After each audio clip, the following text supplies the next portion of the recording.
आज्ञा शास्त्र लेखा अच्छी गो सेवा भलिका सेवा नहीं आउ गो दान भलिका पुण्य नहीं। जो मैंने गोरु गाई को भल पाती खाइबा को देवाक पसंद करती से लगी आज भिडियोटी।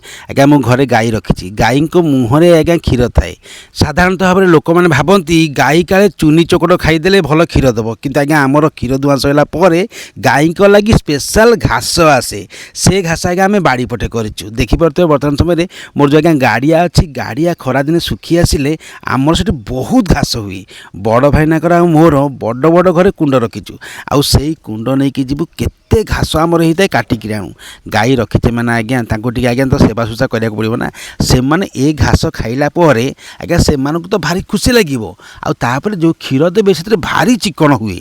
आमर घर पछपटे जो गाड़िया अच्छे आज्ञा गाड़िया हुड़े वर्षा दिन पूर्व एते घास हुए जे कहवाक नहीं। देखुना केते घास होती आज्ञा आंठू पर्यंत लंबा लंबा घास हो किंतु आमे टिके बागेई सागे पशिक घास काटू कहीं आज्ञा खाली घास न घास भितर साप भी थे आउ से साप आपको कामुड़ देले आपको जीवन पड़ेगा। किंतु गाई रखीचे माने भगवान आपको निश्चित भाव सहाय आप देखिपे आम चारिपट गाड़िया हुड़ारे जे घास होती यही घास को आज्ञा आम काटिक आम गाई गोरु को दे। चिंता कले वर्ष जाक गाड़िया आम आगे माछ खाइलु पुणी आज्ञा गाड़िया हुड़ारे थी घास गाई गोरु को पेट पूरी पारुची।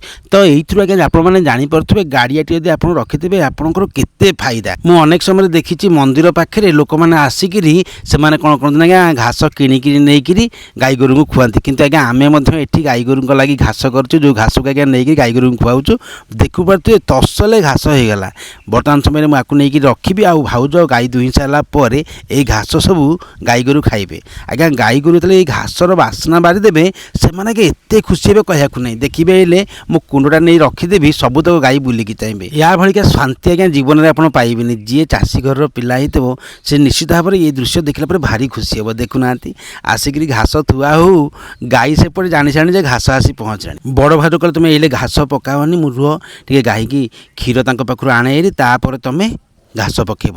बर्तमान समय आज्ञा जिते बड़े भी आम घरे गाई दुआ हुए से आज्ञा कबाट दिहब कहीं कहले बाहर यदि किसी साउंड है गाई मैंने हुरुड़ जी। साधारण भाव में गाई गोरु मैंने गाड़ी साउंड हेले कि अचिना लोक बाहर से नात मारे माने गोड़ हलचल करेंगे से आम कबाट दि जाए आउे गाई पाखु क्षीर दुआ होची। दृश्य आज्ञा बहुत कम देखा मिले। एबे तो सरकार घोषणा कर छाड़ी पुणी आज्ञा क्षीर रेट उपर 4 टंका रेट बढ़ो मैंने जापे आपण मैंने ओरिजिनाल क्षीर पाइबे ता सांग पुणी आहरी 4 टंका बढ़ीगला ता माने आपन केते टंका देकिरी क्षीर किणिकी खाइबे। जदि आपणकर चिन्हा परिचय कोड़ी थिबो जो माने आज्ञा गाई पाखरु क्षीर आनिकी आपन दउथबे तांको पाखरु टी क्षीर आनतु नले आज्ञा बाजार घाटे जो क्षीर मिलुची ताकू खाइले पिला मानको देह खराब हो जिवो। आपन मानको वीडियो माध्यम रे गोटे कथा अनुरोध करिबे आपन माने भी घरे गोटे गाई पालंतु। आज्ञा समस्त गाई रखि परिबे। आजिका समय आज्ञा गाई रखिबाटा बड़ कथा नुह सरकार तरफ मध्ये बहुत सुविधा मिलुची। जदि घरे आपनकर गोटे गाई थिबो ताहाले आपनको आज्ञा एक रे ठाकुरंकर आशीर्वाद मिलियो गो सेवा बलिका सेवा नहीं आउ द्वितीय हूँ आपण पिला माने टिके भल क्षीर दही छेना आउ घी पाइपर जहाँकि आजिका समय मिलवाटा भारी कष्टकर कम। जदि आप घरे गाईटे पालिबे आपण घर तो प्रत्येक दिन आज्ञा शंखुड़ी पानी होतो माने तोआणी पानी से माने तोआणी पानी भारी खुशी हे। बाकी रहा खंडे घास करदे से आज्ञा से आराम से पेट पोषिब।